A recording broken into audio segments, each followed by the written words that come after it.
সালামু আলাইকুম। আমরা আজকে পড়ব differential and instrumentation amplifier. Differential এবং ইনস্ট্রুমেন্টেশন অ্যাম্প্লিফায়ার এই সার্কিটগুলো মেজারমেন্টের পারপাসে ইউজ করা হয়, অর্থাৎ যখন আমরা কোনো সিগন্যালকে মেজার করতে চাচ্ছি কোনো এক জায়গা থেকে, তখন আমাদের এই ধরনের সার্কিটগুলোর ইউজ করা হয়। তো আহ, প্রথমত আসলে আমাদেরকে একটা জানতে হবে যে in case of signal measurement আমাদের আসলে কোন ধরনের ইস্যুগুলো ফেস করতে হয়। আমাদের আসলে সিগন্যাল বলতে আমরা যদি এক্সাম্পলের জন্য আমরা ধরে নিই যে বায়োমেডিক্যাল সিগন্যাল গুলো, যেমন হার্ট হার্টের যে সিগন্যাল ইসিজি, অথবা ব্রেইন থেকে যে সিগন্যাল নেওয়া হয় ইইজি, এই সিগন্যালগুলোর কথা যদি বলি, এগুলোর দুইটা খুব বড় ইস্যু থাকে। সেটা হলো নাম্বার ওয়ান, এই সিগন্যালগুলোর অ্যামপ্লিটিউড অর্থাৎ ভোল্টেজ ভেরি লো থাকে, নাম্বার ওয়ান। নাম্বার টু হলো এগুলো নয়েজ দিয়ে করাপ্টেড।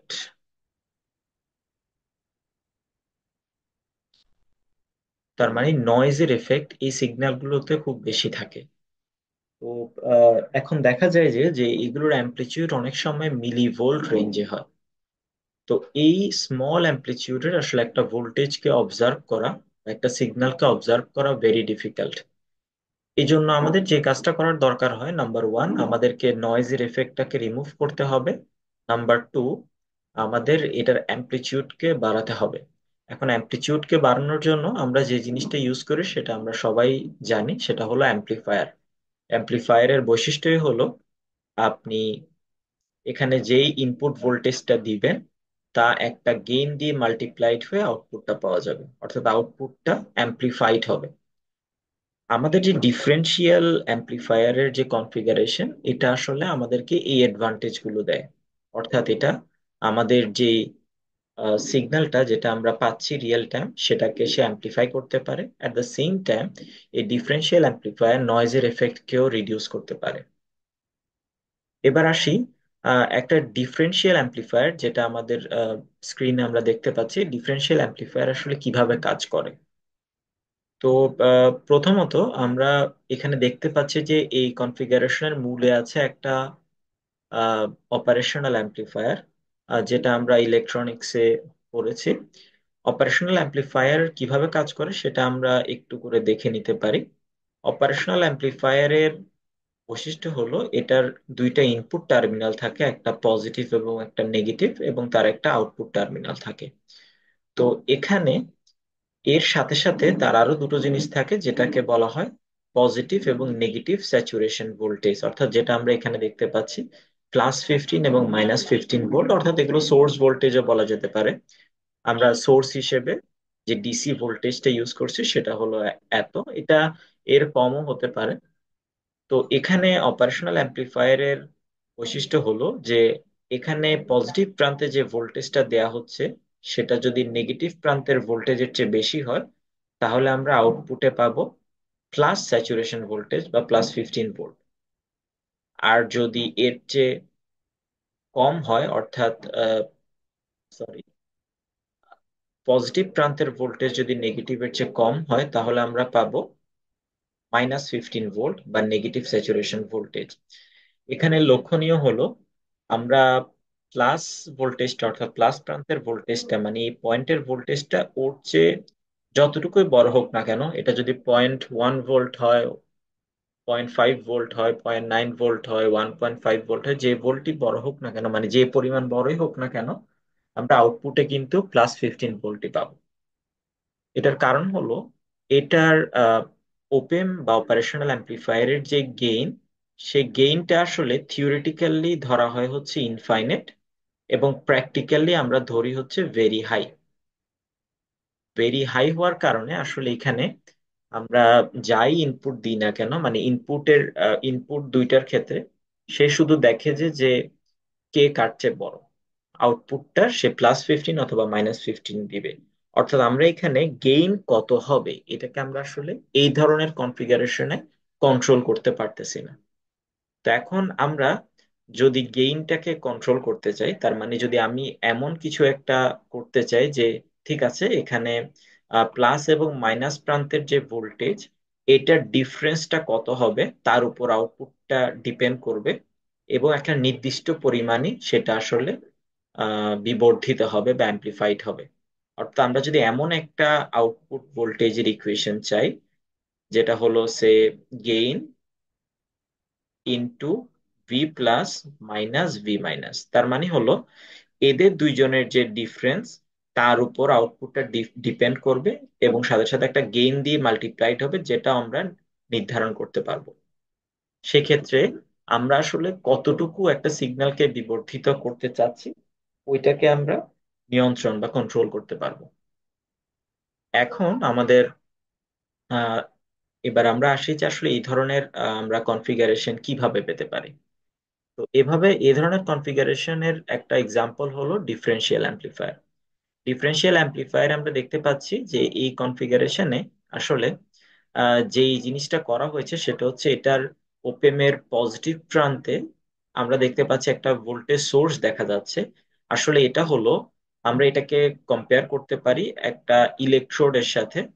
আমরা খেয়াল করি যখন ইসিজি সিগন্যালকে মেজার করা হয় তখন আমাদের বডির উপর কিছু প্রোব বসানো হয়। ওই প্রোব গুলোই আসলে আমরা এগুলোর মতো কম্পেয়ার করতে পারি, অর্থাৎ এগুলোই সেই প্রোব গুলো আমরা ধরে নিতে পারি। এবং মোটা দাগে এই দুইটা ইনপুটে, অর্থাৎ এই দুইটা প্রোব যে ভোল্টেজ দুইটো পাচ্ছে তার ডিফারেন্সটাকে আমরা আসলে অ্যাম্প্লিফাই করতে চাচ্ছি। এটা হলো এই সার্কিটের উদ্দেশ্য। তো এটার তাহলে আউটপুট ভোল্টেজের ইকুয়েশন আসবে হলো গেইন ইনটু ইনপুট দুইটা ভোল্টেজের ডিফারেন্স।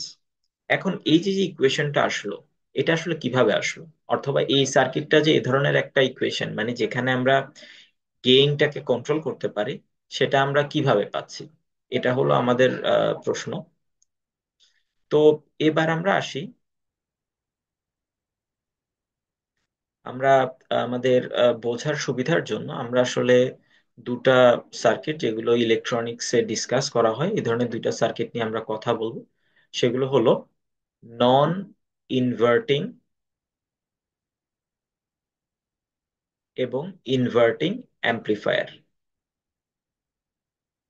নন ইনভার্টিং অ্যাম্প্লিফায়ার দেখতে হলো অনেকটা এমন,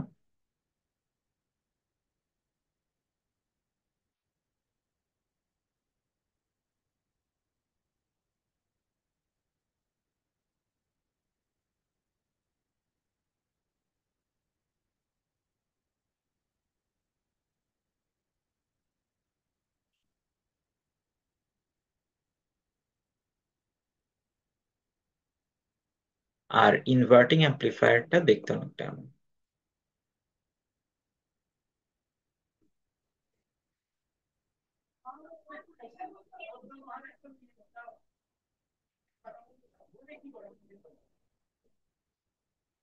তো এখানে আসলে দুটা অ্যাম্প্লিফায়ারের মধ্যে খুব আহ, বেশি কোনো ডিফারেন্স আসলে নেই, শুধুমাত্র একটা ডিফারেন্স ছাড়া, সেটা হলো নন ইনভার্টিং অ্যাম্প্লিফায়ারে যে ইনপুট ভোল্টেজটা সেটা দেওয়া হচ্ছে পজিটিভ প্রান্তে, আর ইনভার্টিং অ্যাম্প্লিফায়ারে সেই ইনপুট ভোল্টেজটাকে দেওয়া হচ্ছে নেগেটিভ প্রান্তে।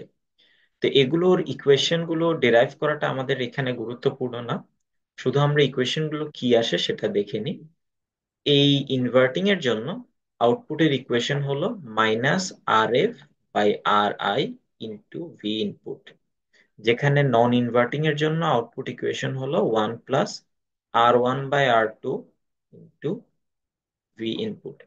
এখানে আমরা একটা জিনিস দেখতে পাচ্ছি, সেটা হলো এখানে ওপেমের যে বৈশিষ্ট্যটা ছিল, অর্থাৎ যেটা আমরা প্রথমে একটু আগে করে দেখে এসেছি, সেটা হলো যে সে আসলে ইনপুট যাই হোক না কেন সেটাকে সে অনেক বেশি অ্যাম্প্লিফাই করে ফেলে এবং আউটপুটটা এজ এ রেজাল্ট প্লাস অথবা মাইনাস 15 ভোল্ট হয়।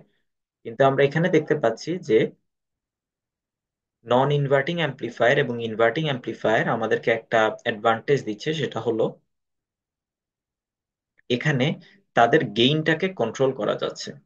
অর্থাৎ আমাদের এই ভি ইনপুটটা এতটুকু পরিমাণ বিবর্ধিত হয়ে ভি আউটপুটে যাবে, ঠিক তেমনি এখানেও ভি ইনপুটটা এতটুকু পরিমাণ বিবর্ধিত হয়ে ভি আউটপুটে যাবে। ডিফারেন্স হলো যে এখানে সিগন্যালটা, আউটপুট সিগন্যালটা উল্টে যাবে মানে ইনভার্টেড হবে, that's why this is called inverting amplifier. আর এই জায়গায় আউটপুট ভোল্টেজটার সাইন ইনপুট ভোল্টেজের মতোই হবে, অর্থাৎ পোলারিটি একই রকম হবে। আর এখানে গেইনটা নির্ভর করছে এই রেজিস্ট্যান্স গুলোর উপর। অর্থাৎ আমি এগুলো যেভাবে সিলেক্ট করব সেইভাবে আমার গেইনটা হবে। সে আমি যদি এটাকে 10 কিলো ওহম এবং এটাকে যদি আমরা বলি 5 কিলো ওহম, তাহলে আমরা দেখতে পাবো যে 1 + 10/5 ইন্টু ভি ইনপুট, তার মানে 1 + 2 ইন্টু ভি ইনপুট, তার মানে 3 × ভি ইনপুট। অর্থাৎ আউটপুট ইনপুটে আমি যা দিব আউটপুটেরটা 3 টাইমস বিবর্ধিত হবে।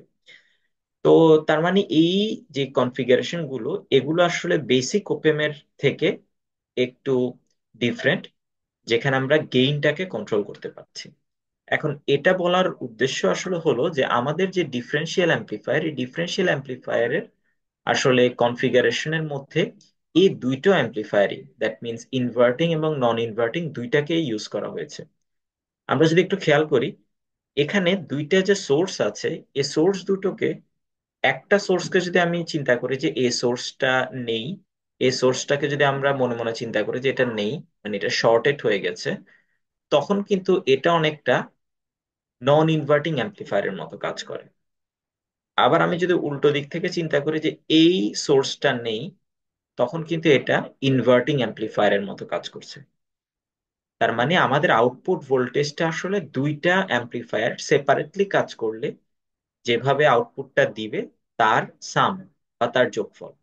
আমি যদি এটা লিখি যে আমাদের এখানে আসলে দুইটা অ্যাম্প্লিফায়ার কাজ করছে, একটা হলো আউটপুট ফর ইনভার্টিং অ্যাম্প্লিফায়ার,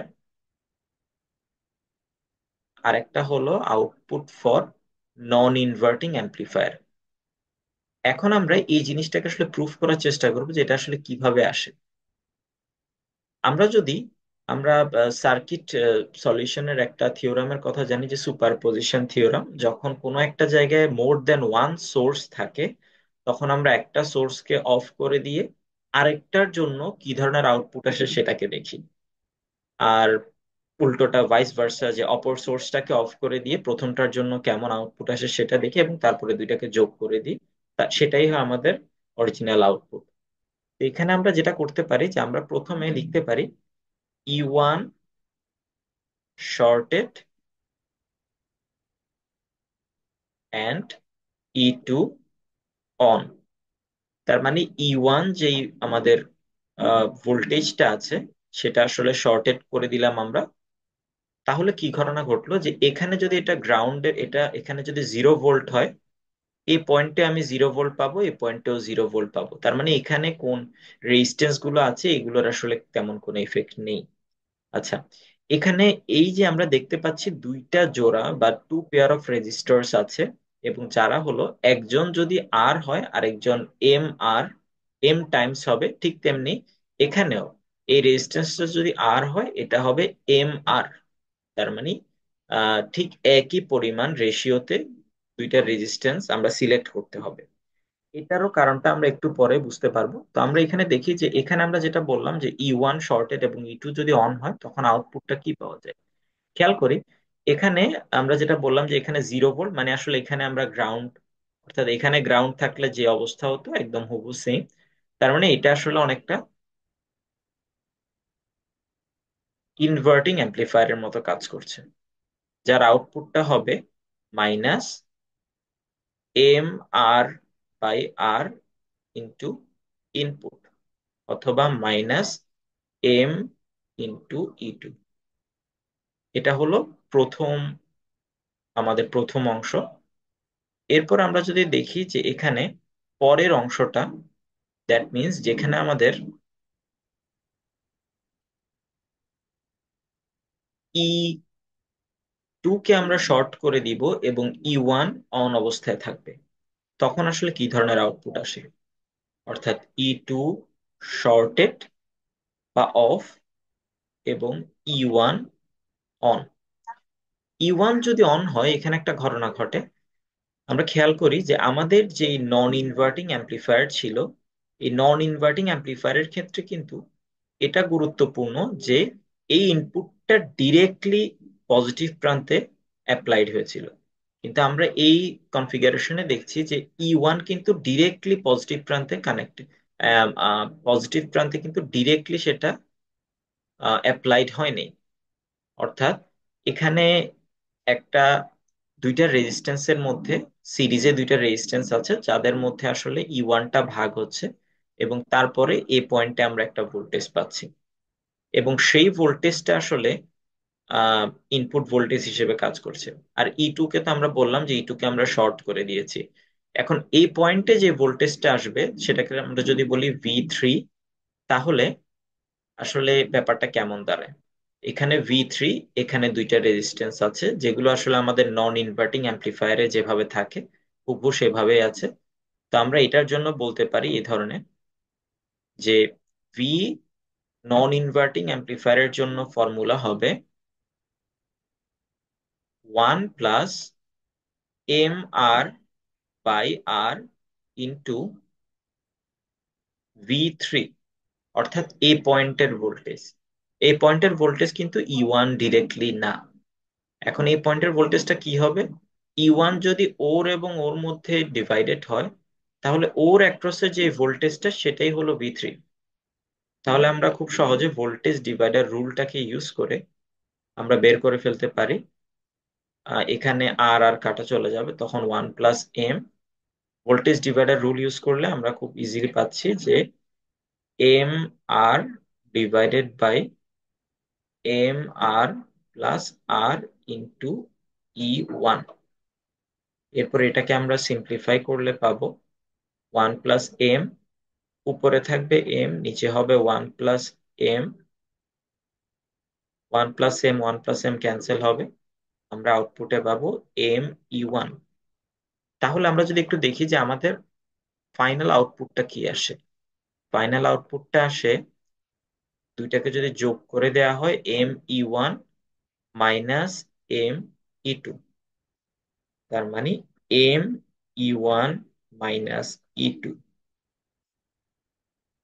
এটাই হলো আমাদের ডিফারেন্সিয়াল অ্যাম্পলিফায়ারের আউটপুট। তাহলে এখানে আমরা কোন কোন জিনিসটা আসলে অবজার্ভ করলাম? আমাদের এখানে যে চারটা রেজিস্ট্যান্স আছে যেগুলো দিয়ে আমি আসলে ডিফারেন্সিয়াল অ্যাম্পলিফায়ারটা ফর্ম করেছি, এই রেজিস্ট্যান্স গুলোর যে ভ্যালু, এই ভ্যালুগুলোর অর্থাৎ দুইটা পেয়ারের বা দুইটা জোড়ার রেশিও হতে হবে এম। যদি রেশিও এম হয়, আমার আউটপুটটা এম টাইমস বিবর্ধিত হবে। এটাকে ডিফারেন্সিয়াল বলা হচ্ছে, কারণ সে দুইটা ইনপুটের ডিফারেন্সকে অ্যাম্পলিফাই করছে। মানে দুইটা ইনপুটের ডিফারেন্স কত সেটাকে সে বিবর্ধিত করছে, এবং আহ, কতটুকু বিবর্ধিত করছে সেটা ডিপেন্ড করে এই রেজিস্ট্যান্স গুলোর রেশিওর উপর। এটা হচ্ছে আমাদের ডিফারেন্সিয়াল অ্যাম্পলিফায়ার। এখন আমি যদি আর এর অর্থাৎ এখানে যদি এম এর ভ্যালু থ্রি সিলেক্ট করি, তাহলে আউটপুটটা এই দুইজনের ডিফারেন্সের 3 টাইমস অ্যাম্পলিফাইড হবে। যদি এটা 10 হয় তাহলে 10 টাইমস অ্যাম্পলিফাইড হবে, অর্থাৎ আমার জাস্ট রেশিওটার উপর এটা ডিপেন্ড করছে। যদি 10 করতে চাই তাহলে আমরা এটাকে 1 কিলো ওহম, এটাকে 10 কিলো ওহম নিতে পারি, এটাকে 1 কিলো ওহম, এটাকে 10 কিলো ওহম নিলেই এটা 10 টাইমস আমরা অ্যাম্পলিফাইড আউটপুট পাবো। তাহলে আমাদের আসলে বেসিক ওপেম যেটা আমরা শুরুতে দেখলাম, এটার থেকে আমরা কি কি অ্যাডভান্টেজ এখানে পেলাম? নাম্বার ওয়ান, বেসিক ওপেমে আমরা ইনপুটটাকে আমরা ইনপুটটাকে আমরা ইনপুটটা মানে ইনপুট দুইটার ডিফারেন্সটা, এটার উপর আসলে আউটপুটটা সেভাবে ডিপেন্ড করতেছিল না। জাস্ট ডিফারেন্সটা পজিটিভ নাকি নেগেটিভ তার উপর ডিপেন্ড করে, কিন্তু কত ডিফারেন্স সেটার উপর ডিপেন্ড করে না। ডিরেক্ট সে আউটপুটটাকে আইদার +15 অথবা -15 বানিয়ে ফেলে, অর্থাৎ স্যাচুরেটেড করে ফেলে আউটপুটটাকে। অর্থাৎ আমরা এখানে গেইনটাকে কন্ট্রোল করতে পারছি, প্লাস এই দুইজনের ডিফারেন্সটা অ্যাম্পলিফাইড হচ্ছে এখানে, তাই this is called differential amplifier.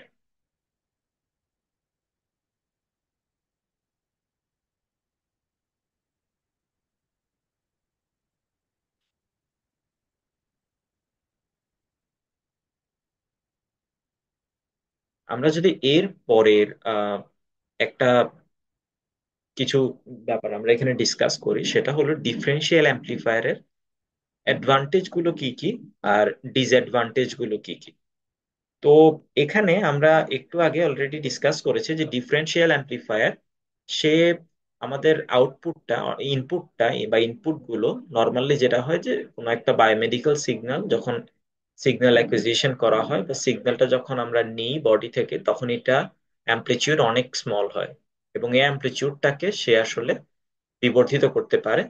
আর সাধারণত যেটা হয় যে আমরা ইলেকট্রোড গুলো যখন বসাই, নর্মালি পজিটিভ এবং নেগেটিভ ইলেকট্রোড এইভাবে আসলে এই জিনিসটাকে বসানো হয়। অর্থাৎ দুইটা ইলেকট্রোড, দুই ধরনের ইলেকট্রোড থাকে, পজিটিভ এবং নেগেটিভ। এই দুইজনের ডিফারেন্সটা হলো আমার আসলে ডিজায়ার্ড ভোল্টেজ। এখন এই দুইজনের ডিফারেন্সটার পরিমাণ এতই কম থাকে বা এতই স্মল থাকে ভোল্টেজটা, এটাকে আসলে অবজার্ভ করা যায় না। এই জন্য এটাকে বিবর্ধিত করা বা অ্যাম্প্লিফাইড করার দরকার হয়, নাম্বার ওয়ান। নাম্বার টু, একটা ইস্যু ছিল বা চ্যালেঞ্জ ছিল, সেটা হলো নয়েজ। এখন আমরা যেটা ডিসকাস করব, এই জায়গাটায় যাওয়ার আগে আমরা যে জিনিসটা ডিসকাস করব সেটা হলো নয়েজকে কিভাবে differential amplifier differential amplifier prevent করতে পারে বা রিমুভ করতে পারে। আমরা একটা জিনিস খেয়াল করে দেখি যে আমরা প্রথমে যেই ডিসকাশনটা করেছি, এখানে আমাদের নন ইনভার্টিং এবং ইনভার্টিং অ্যাম্প্লিফায়ার দুইজন কিন্তু একাকী বা দুইজন কিন্তু সিঙ্গেল, বা এটাকে যদি বলে স্ট্যান্ড অ্যালোন অবস্থায়ও কিন্তু তারা তাদের গেইনটাকে কিন্তু কন্ট্রোল করা যাচ্ছে। মানে আমরা দেখতে পাচ্ছি যে এখানেও কিন্তু এখানে যত গেইন এসেছে এটাকে আমরা R1 R2 বেসিসে কন্ট্রোল করতে পারছি, এখানেও ঠিক তেমনি দুইটা রেজিস্ট্যান্সের উপর ডিপেন্ড করে গেইনটাকে কন্ট্রোল করা যাচ্ছে। কিন্তু এই যে যে যে অবস্থায় আছে এটাকে বলে সিঙ্গেল এন্ডেড মোড। অর্থাৎ ইনপুট একটা সিঙ্গেল সোর্স হিসেবে কাজ করছে। এখন এই ধরনের সোর্স হলে আসলে মানে এই ধরনের অবস্থায় থাকলে একটা অ্যাম্প্লিফায়ারে কি কি সমস্যা হয়, কেন আমরা ডিফারেন্সিয়াল অ্যাম্প্লিফায়ারটা ইউজ করছি। তো এটা বোঝার জন্য আমাদেরকে এর পরের একটা আহ, ব্যাপার ডিসকাস করতে হবে, সেটা হচ্ছে এফেক্ট অফ নয়েজ।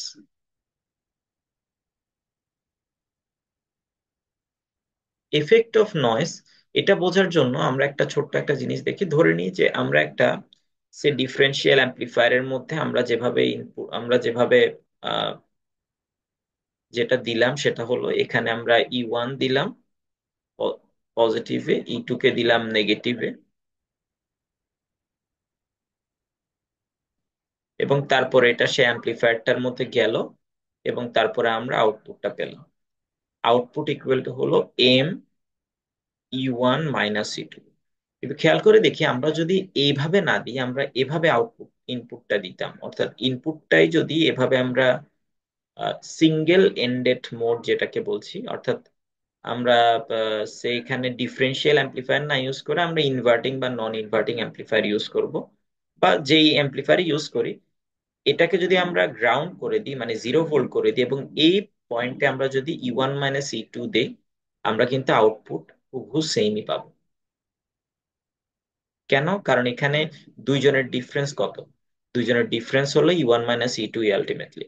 তো এই দুইটা কনফিগারেশনের মধ্যে আসলে ডিফারেন্সটা কি, বা এই দুইটা কনফিগারেশনের মধ্যে কেন আমরা এটাকে চুজ করলাম, মানে কেন ডিফারেন্সিয়াল অ্যাম্প্লিফায়ার আমরা চুজ করলাম, কেন সিঙ্গেল এন্ডেড মোডে যে অ্যাম্প্লিফায়ার গুলো আছে, তার মানে ইনভার্টিং নন ইনভার্টিং এগুলো একা একা ইউজ করলেও তো একই রকম, মানে গেইন কন্ট্রোল করা অর্থাৎ এম এর ভ্যালুটাকে আমরা নির্ধারণ করে, এটা তো আমরা ওগুলোর ক্ষেত্রে করতে পারি, কেন ওগুলোকে আমরা ইউজ করিনি? তো এটা হলো আমাদের প্রশ্ন। এটা আসলে বোঝার জন্য আমাদেরকে এই যে এফেক্ট অফ নয়েজ এই ব্যাপারটা বুঝতে হবে।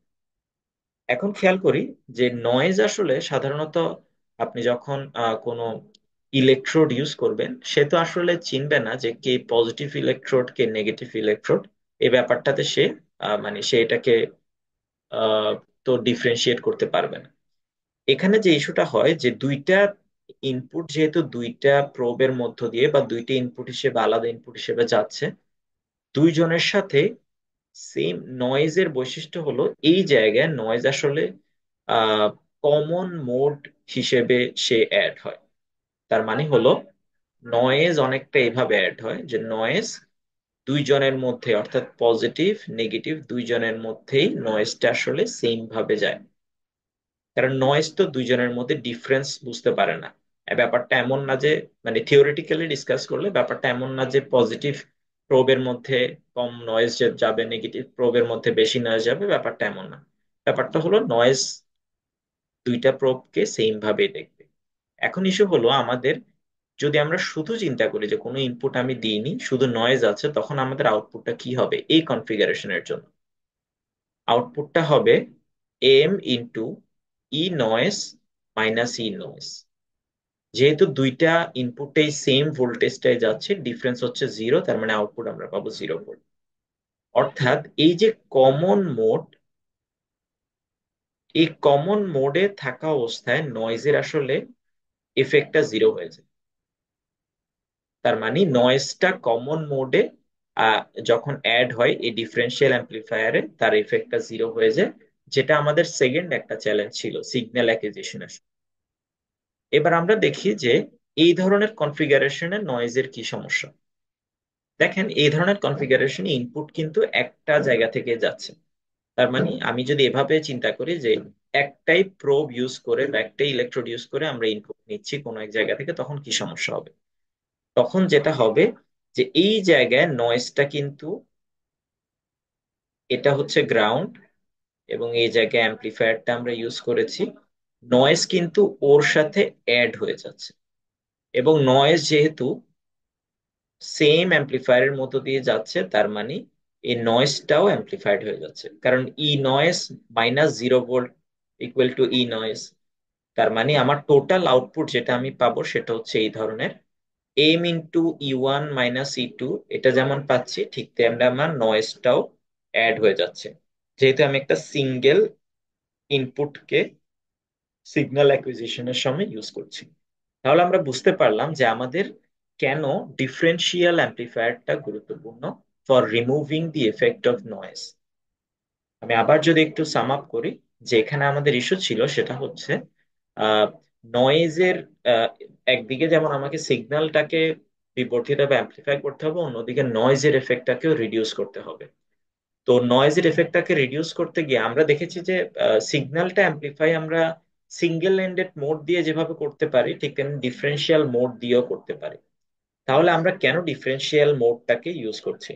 আমরা সেখানে দেখতে পেলাম যে ডিফারেন্সিয়াল মোডের সময় নয়েজটা আসলে, যেহেতু দুইটা ইনপুটের মধ্যে ডিফারেন্সটা সে বুঝতে পারে না, দুই জায়গায় সে সমানভাবেই যায়। এবং অ্যাজ এ রেজাল্ট তারা আসলে, যেহেতু এটা ডিফারেন্সিয়াল অ্যাম্পলিফায়ার ফর্মুলাই হলো এরকম যে এম ইন্টু ই 1 মাইনাস ই 2, তাই দুইটা আসলে জিরো হয়ে যায়, মানে নয়েজটা ক্যান্সেল হয়ে যায়। কিন্তু সিঙ্গেল এন্ডেড হলে নয়েজটা যেহেতু এক জায়গায় কানেক্টেড হচ্ছে, সিগন্যালটা আমরা এক জায়গা দিয়ে নিচ্ছি, তাই আউটপুটে নয়েজটা অ্যাম্পলিফাইড হয়ে যায়।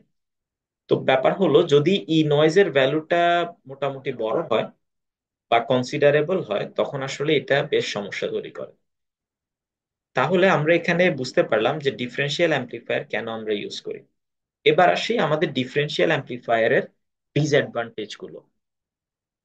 আমরা ডিসঅ্যাডভান্টেজের কথা যদি বলি, ডিফারেন্সিয়াল অ্যাম্পলিফায়ারের ডিসঅ্যাডভান্টেজ হলো, আম, আমরা এখানে দেখতে পাচ্ছি যে একটা ফর্মুলা লেখা আছে। অ্যাকচুয়ালি এটা নতুন কোনো ফর্মুলা না, এখানে আসলে আমরা অলরেডি এটা ইউজ করেছি।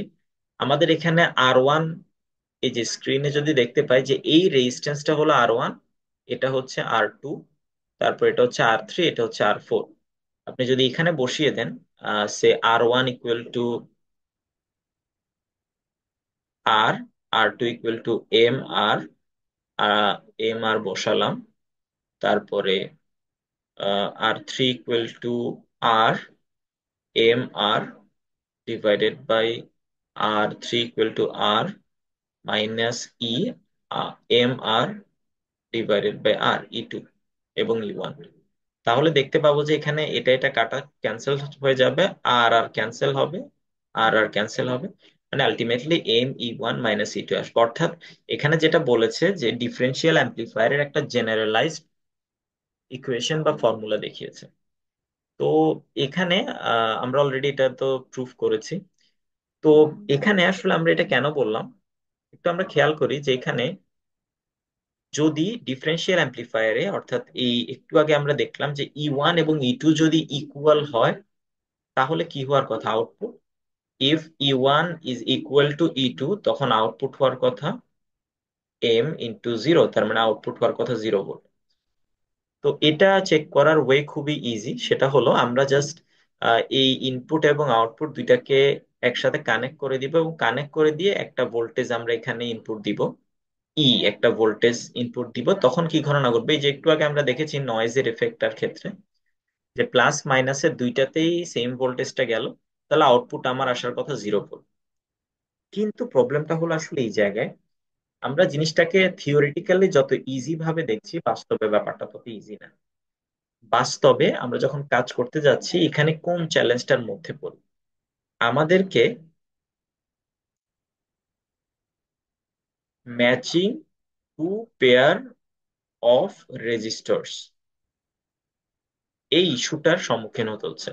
অর্থাৎ ওর এবং ওর রেশিওটা যা, এর এবং এর রেশিওটা সেম হতে হবে। এই জিনিসটা আসলে প্র্যাকটিক্যালি অ্যাচিভ করা ভেরি ডিফিকাল্ট। আপনি যদি কোনো ল্যাবে কাজ করতে যান, কখনো ইলেকট্রনিক্স এর ইকুইপমেন্ট নিয়ে বা কম্পোনেন্ট নিয়ে কাজ করেন, আপনি দেখবেন আপনি যদি সে খুব ভালোভাবেও চুজ করেন রেজিস্ট্যান্সকে, ধরেন আপনি চুজ করলেন 1 কিলো ওহম এবং 5 কিলো ওহমের দুই জোড়া রেজিস্টর, তখন আপনি দেখবেন যে দুজনের রেশিওটা যদি আপনি নেন, কখনোই আসলে দুজনের রেশিও আপনি সেম, প্র্যাকটিক্যালি সেম বানাতে পারবেন না, এক্স্যাক্টলি সেম বানাতে পারবেন না, সামান্য মিসম্যাচ হবে। তার মানে আপনার এখানে যেহেতু দুই জোড়া রেজিস্ট্যান্স কে ম্যাচ করতে হচ্ছে, দিস ইজ ভেরি ডিফিকাল্ট। এই কারণে এটা আসলে একটা ডিফারেন্সিয়াল অ্যাম্প্লিফায়ারের একটা ডিসঅ্যাডভান্টেজ, যে আমরা ফর্মুলাটা আসলে যেভাবে পেয়েছি, প্র্যাকটিক্যালি এভাবে ফর্মুলাটা পাওয়া আসলে ডিফিকাল্ট। সেক্ষেত্রে যেটা হয় সেটা হলো, এমনও যদি হয় যে আমাদের আমরা যদি এভাবে একটা ইয়ার কথা চিন্তা করি, সে এমনও যদি হয় যে এখানে R1, R2, R3, তিনটার রেজিস্ট্যান্সকে আমি আর বানিয়ে দিয়েছি, এবং 4 নাম্বার যে সে সেও যদি আর হয়, তখন আসলে আমাদের আউটপুট কি আসবে? এম এর ভ্যালু হয়ে যাবে তখন 1, যেহেতু সব রেজিস্ট্যান্স সমান, তার মানে আউটপুট আসবে হচ্ছে E1 - যেটা আহ, তার মানে এখানে যদি দুইজন সমান হয়, E1 E2 কে যদি আমি সেম ইউজ করি, তাহলে আউটপুট 0 আসবে। কিন্তু ব্যাপারটা যদি এমন হয় যে সামান্য পরিমাণ বেশি, অর্থাৎ R1 যদি হয় যে 1% বেশি, তখনও দেখা যায় 1% যদি বেশি হয়, এবং আমরা যদি এখানে জাস্ট ম্যাথটাকে সলভ করি এভাবে যে R1 R2 R3 কে আর বসাবো এই সার্কিটের মধ্যে, E1 E2 কে সেম বসাই এই ইকুয়েশনের মধ্যে, E1 E2 কে যদি আমরা সেম বসাই, মানে E1 = E2 = বসাই, তাহলে আউটপুটের ইকুয়েশনটা কেমন দাঁড়ায়? এখানে দাঁড়ায় হলো ই ইন্টু R1 R2 R3, অর্থাৎ R + R, R+R, R4 হবে, R3 হলো R4 হলো 1 + 1% অফ R, তার মানে হলো 1.0001 into R, if I am not wrong, না অ্যাকচুয়ালি এটা হবে 1.01 R হবে, R+1, হ্যাঁ 1.00 R / R minus into R4 কে যদি বসে 1.01 R / R, এবং আমরা যদি এটাকে সলভ করি, আমরা এই ধরনের একটা আউটপুট দেখতে পাবো, হয়তো 00 অথবা 0005 ই, এক্স্যাক্টলি এটা আমরা সলভ করলে বুঝতে পারবো।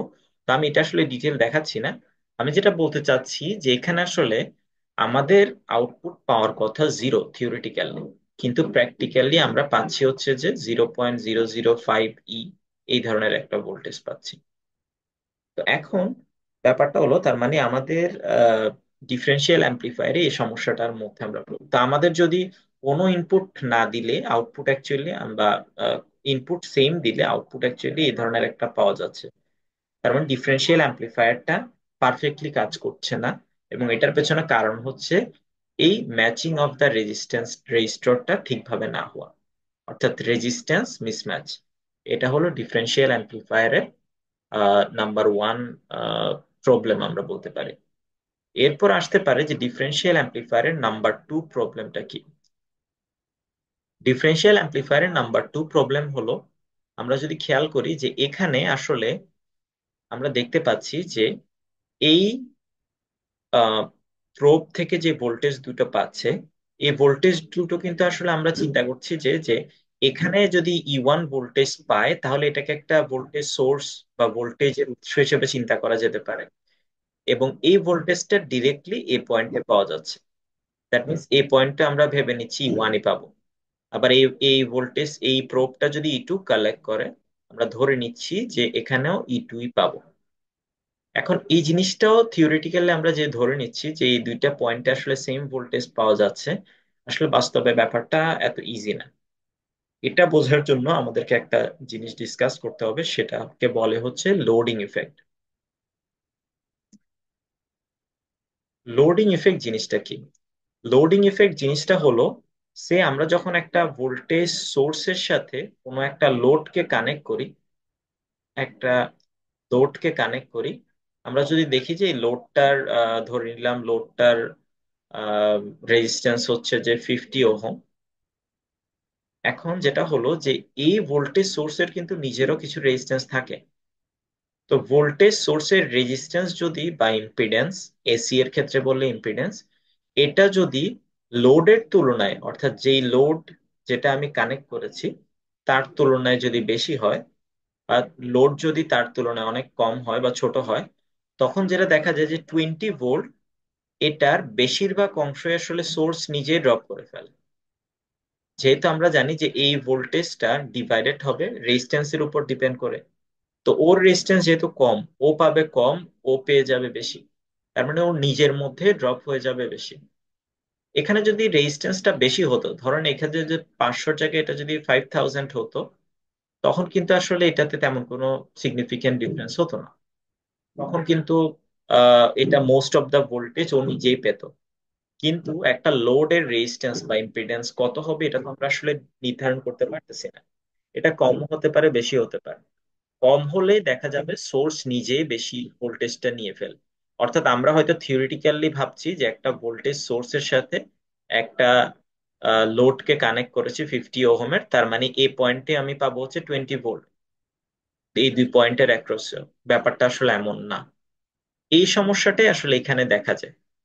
এখানে আমরা যেহেতু চিন্তা করে নিচ্ছি যে এখানে ডিরেক্টলি, এখানে আমি এই সোর্স গুলোর সাথে ডিরেক্টলি ইনপুটটাকে কানেক্ট করেছি, তাতে যে সমস্যাটা হবে যে এই ইনপুটটা আমাদের এই পয়েন্টে যে ই2 পাবে এটার কোনো গ্যারান্টি নেই। অর্থাৎ এখানে লোডিং ইফেক্টটা হতে পারে। ঠিক তেমনি এটার ক্ষেত্রে একই কথা। তার মানে আমরা এখানে আসলে দুইটা প্রবলেম পেলাম। নাম্বার ওয়ান প্রবলেম হলো যে এখানে আমাদের গেইনের ভ্যালুটা, অর্থাৎ এম, গেইনটাকে কন্ট্রোল করতে গেলে আমাদের দুইটা পেয়ার অফ রেজিস্ট্যান্সের রেশিওর দিকে চিন্তা করতে হচ্ছে, which is very difficult to match. এবং এট দ্য সেম টাইম আমাদের আরো একটা জিনিস দেখতে হচ্ছে, সেটা হচ্ছে যে লোডিং ইফেক্টের প্রবলেমটা। তো এখন কথা হচ্ছে যে তাহলে লোডিং ইফেক্টের প্রবলেমটা কিভাবে দূর করা যায়।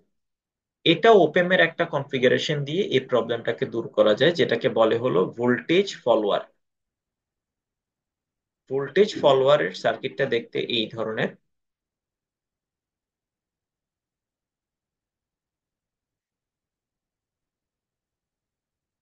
এই ধরনের একটা ওপেম কে যদি আমরা ইউজ করি, যেখানে মাইনাস প্রান্তটাকে, অর্থাৎ আউটপুটটাকে টেনে এনে ফিডব্যাক করে মাইনাস প্রান্তে আমরা দিলাম, তখন আমরা এখানে আউটপুট ইকুয়াল টু পাবো ইনপুট।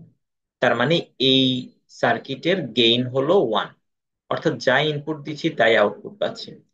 প্রশ্ন জাগতে পারে যে যদি যাই ইনপুট দিই তাই আউটপুট, এটার সুবিধাটা কি বা এটা দিয়ে আসলে লাভটা কি?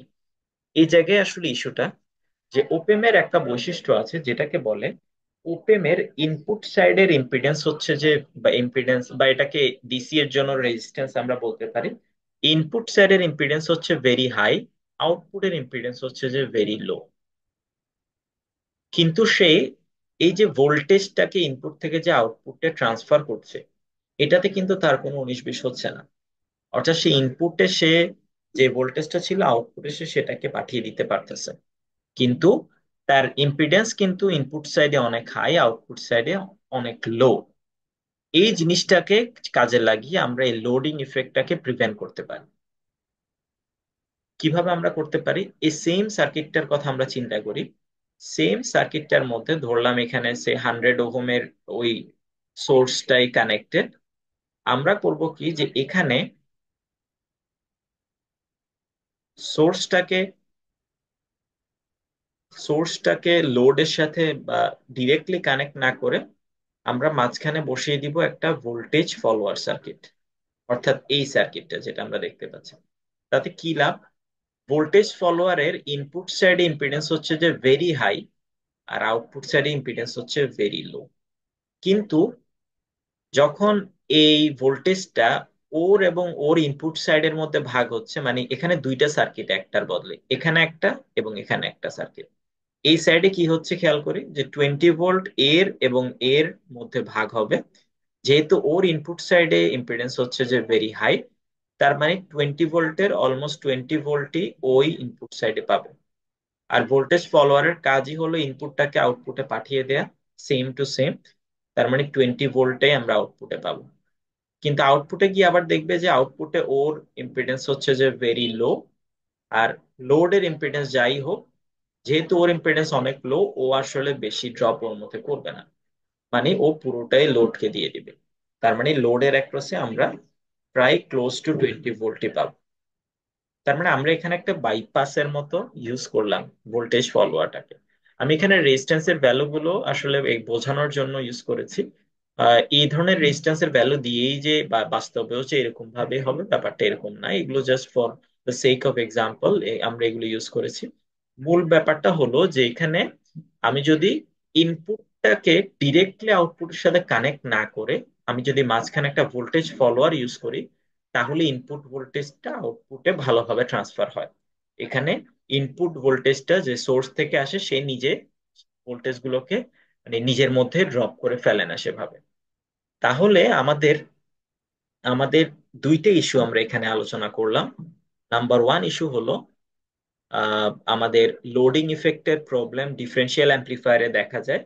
নাম্বার টু হলো গেইন কন্ট্রোলের প্রবলেম ডিফারেন্সিয়াল অ্যাম্প্লিফায়ারে দেখা যায়। এবার আসি আমাদের এই জায়গায় আমরা যে সার্কিটটা দেখব সেটা হচ্ছে improved differential amplifier. Improved differential amplifier বলতে কি বোঝাচ্ছে? ডিফারেন্সিয়াল অ্যাম্প্লিফায়ারের দুইটা প্রবলেম ছিল। নাম্বার ওয়ান প্রবলেম হলো আমরা এখানে লোডিং ইফেক্টার ইস্যু ছিল। নাম্বার টু হলো রেজিস্ট্যান্স ম্যাচ করা ডিফিকাল্ট। অর্থাৎ আমাদের গেইনের যে ইস্যুটা, গেইন আসলে দুইটা পেয়ার অফ রেজিস্ট্যান্সের রেশিওর উপর ডিপেন্ড করছে, ওইটাকে বাস্তবে ম্যাচ করানো অনেক ডিফিকাল্ট। আর সেকেন্ড জিনিস হলো যে আমাদের লোডিং ইফেক্টার সমস্যা হতে পারে ডিফারেন্সিয়াল অ্যাম্প্লিফায়ারে, যেহেতু ইনপুটটাকে আমি ডিরেক্ট কানেক্ট করে দিচ্ছি ডিফারেন্সিয়াল অ্যাম্প্লিফায়ারে। এখন আমরা যে ব্যাপারটা করব সেটা হচ্ছে আমাদের যে দুইটা ইনপুট অর্থাৎ E1 এবং E2, সেগুলো এসি হোক ডিসি হোক যেমনই হোক না কেন, এগুলোকে আমরা ডিরেক্ট কানেক্ট না করে আমরা একটা ভোল্টেজ ফলোয়ার সার্কিটের মধ্য দিয়ে কানেক্ট করব। তাতে কি ব্যাপার হবে? তাতে যেটা হবে যে ভোল্টেজ ফলোয়ারের এখানে অ্যাকচুয়ালি এটা পুরোপুরি ভোল্টেজ ফলোয়ার না।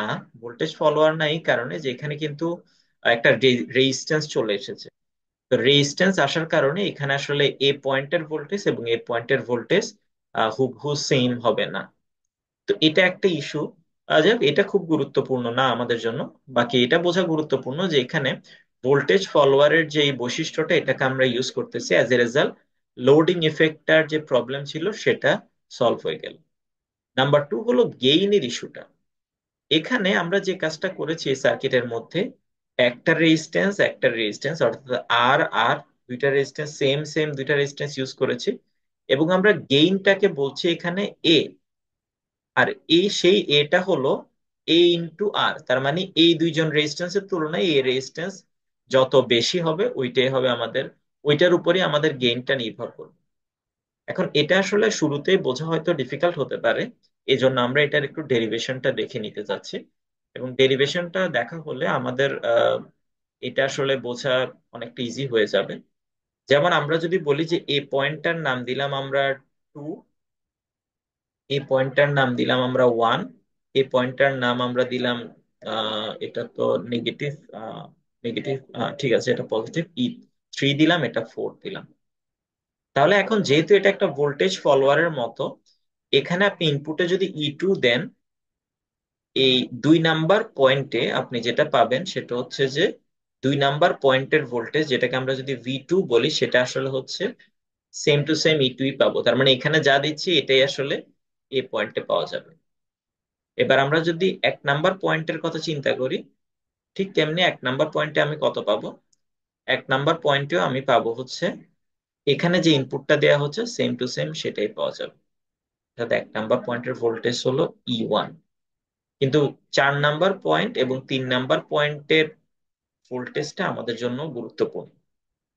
আচ্ছা, এখন আমরা এখানে যে দুইটা ভোল্টেজ পেলাম দুইটা পয়েন্টে, এখানে এই দুইটা পয়েন্টের ভোল্টেজ গুলো, তাহলে আমরা যদি এখন চিন্তা করি যে এখান দিয়ে যে কারেন্টটা ফ্লো করছে, এই কারেন্টটার ভ্যালুটা কত। খেয়াল করি যে এখান দিয়ে যে কারেন্টটা ফ্লো করছে এটাই কিন্তু পুরো 4 2 3 1, মানে পুরো লাইন বরাবর সেম কারেন্টটা ফ্লো করছে, যেটাকে আমরা বলতে পারি আই।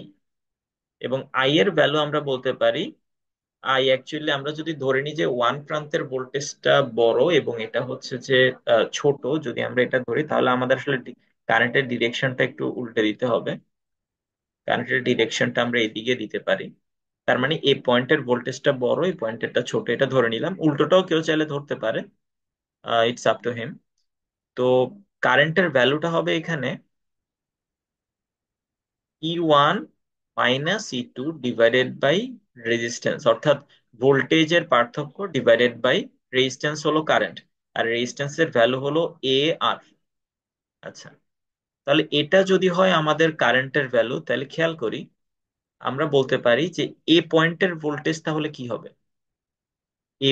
4 পয়েন্টের, অর্থাৎ V4 এর ভ্যালু কি হবে, V3 এর ভ্যালু কি হবে। এই জায়গা থেকে আমরা এটা বলতে পারি যে V4 হবে, যেহেতু কারেন্টটা এদিক থেকে এদিকে যাচ্ছে, অবশ্যই E2 E4 এর থেকে বড়, অবশ্যই।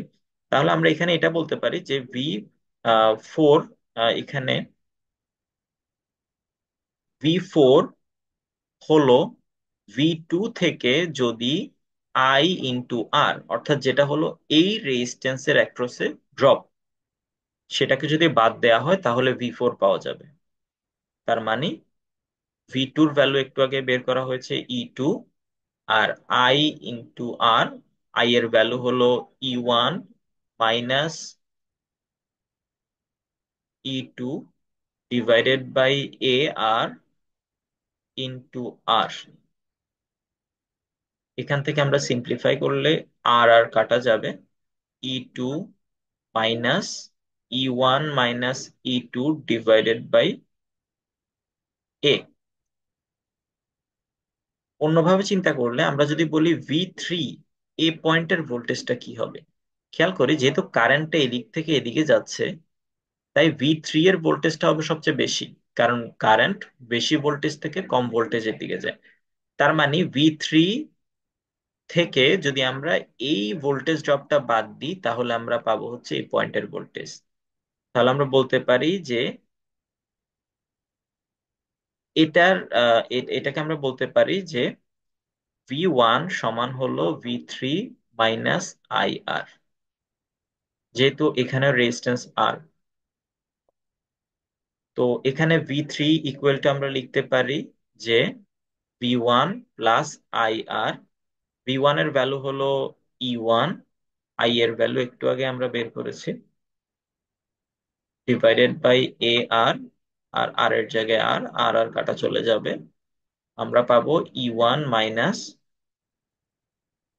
সরি E1 প্লাস হবে এখানে, minus E1 E2 divided by এখন আমরা আসলে এখানে V3 V4 দুইটা ভোল্টেজই বের করে ফেললাম। আমরা যদি এই কাজটা করি যে V3 মাইনাস V4, এটার ভ্যালুটা কত সেটা বের করতে চাই, তাহলে কি দাঁড়ায়, E1 প্লাস মানগুলো বসিয়ে দিচ্ছে যেটা একটু আগে পাওয়া গেল, divided by minus E2 plus E1 minus E2 divided by A. এবার এখানে ওয়ান প্লাস, এখানে যদি E1 মাইনাস E2 কমন নেওয়া হয় তখন দাঁড়াবে ওয়ান প্লাস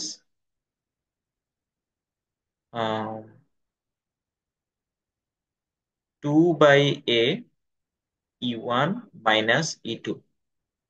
জাস্ট এখানে আমরা E1 মাইনাস E2 দুইটা থেকে কমন নিলে, দুঃখিত, এখানে 1 প্লাস, এখানে এটা দ্বারা এরকম, হ্যাঁ, এখানে এটা আর এটা অ্যাড হয়ে হবে 2E1 minus E2 divided by এ।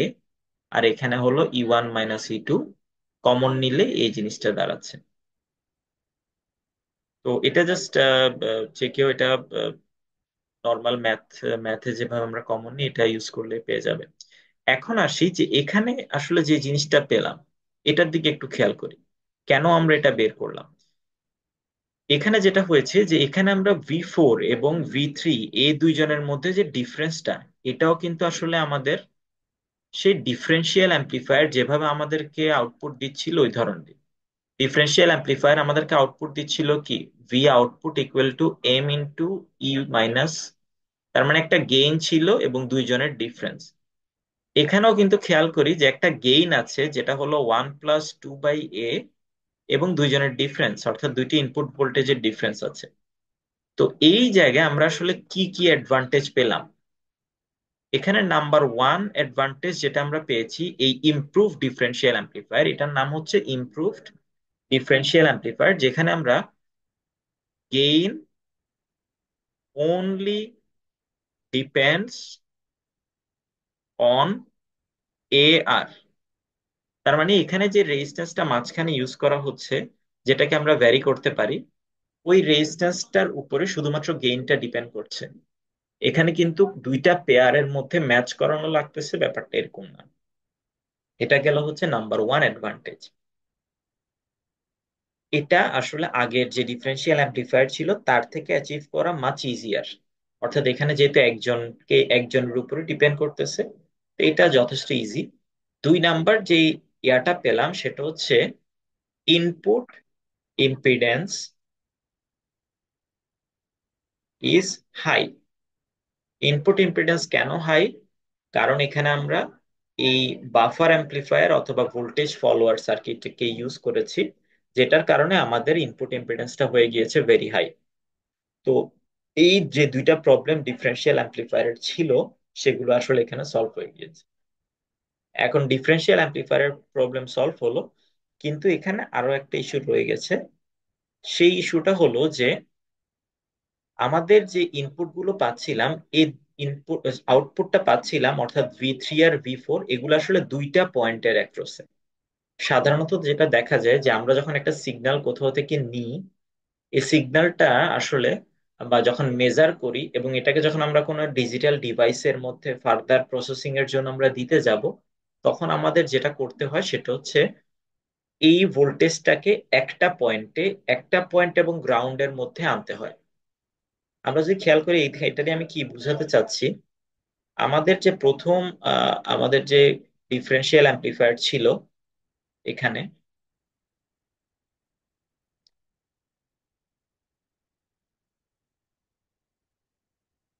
এই ডিফারেন্সিয়াল অ্যাম্প্লিফায়ারের ক্ষেত্রে ব্যাপারটা কি ছিল, এখানে ইনপুটটা ছিল দুইটা পয়েন্টের মধ্যে, মানে E1 E2 হচ্ছে দুইজন প্রোবের মধ্যে, আর আউটপুটটা আমি পাচ্ছিলাম একটা পয়েন্ট এবং গ্রাউন্ডের মধ্যে।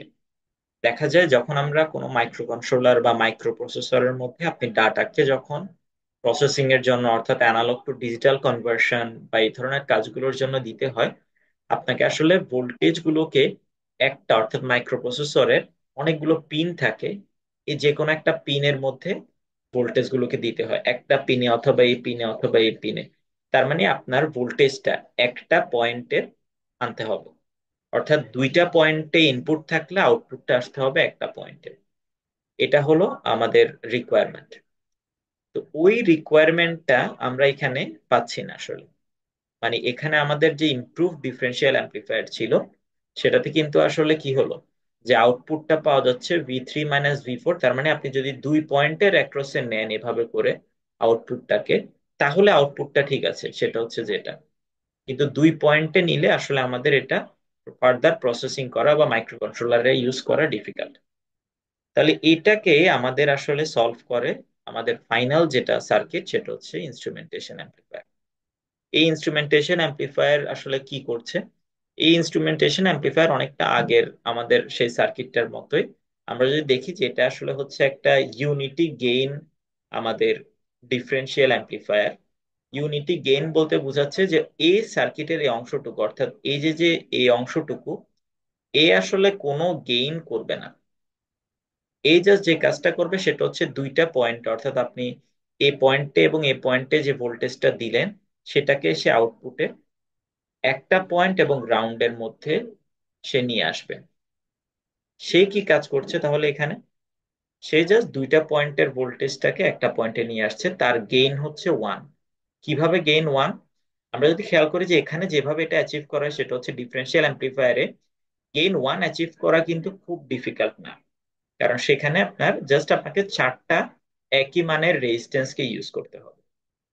তো যেটা করে যে এটা, এটা এবং এটা, এই তিনটাকে আসলে সেম মানের, অর্থাৎ R1, R2, R3, এই তিনটাকে সেম মানের আমরা যদি ইউজ করি, এবং চার নাম্বারটাকে আমরা যেটা করি যে চার নাম্বারটাকে একটা পটেনশিওমিটার অথবা আমরা যেটাকে বলি ভ্যারিয়েবল রেজিস্টর, এই ভ্যারিয়েবল রেজিস্টরের মাধ্যমে এমন ভাবে সিলেক্ট করি যে যাতে আমাদের এখানে মানে এগুলো চারটাই আসলে সেম ভ্যালু, বা যাতে আউটপুটটা আসলে ইনপুট যদি জিরো হয় আউটপুটটা যাতে জিরো আসে।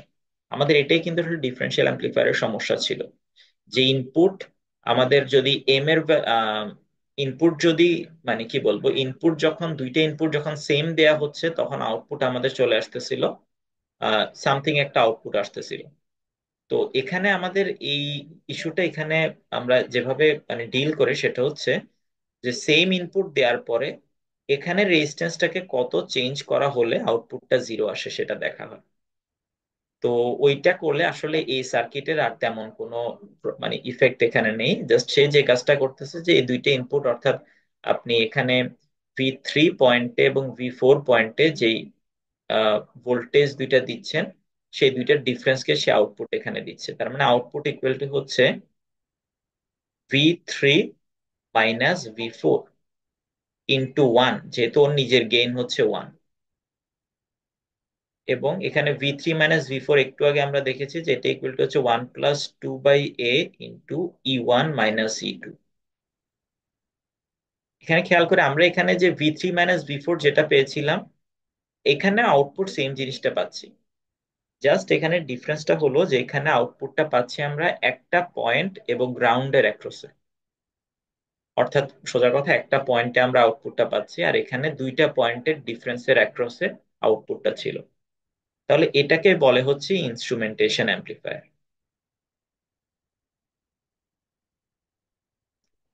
অর্থাৎ আমরা যদি সাম আপ করি যে আমরা আসলে প্রথমে দেখেছি ডিফারেন্সিয়াল অ্যাম্পলিফায়ার, এরপর আমরা দেখেছি ডিফারেন্সিয়াল অ্যাম্পলিফায়ারের দুইটা অসুবিধা ছিল, ওই দুইটাকে সলভ করার জন্য আমরা ইমপ্রুভড ডিফারেন্সিয়াল অ্যাম্পলিফায়ার ডেভেলপ করেছি।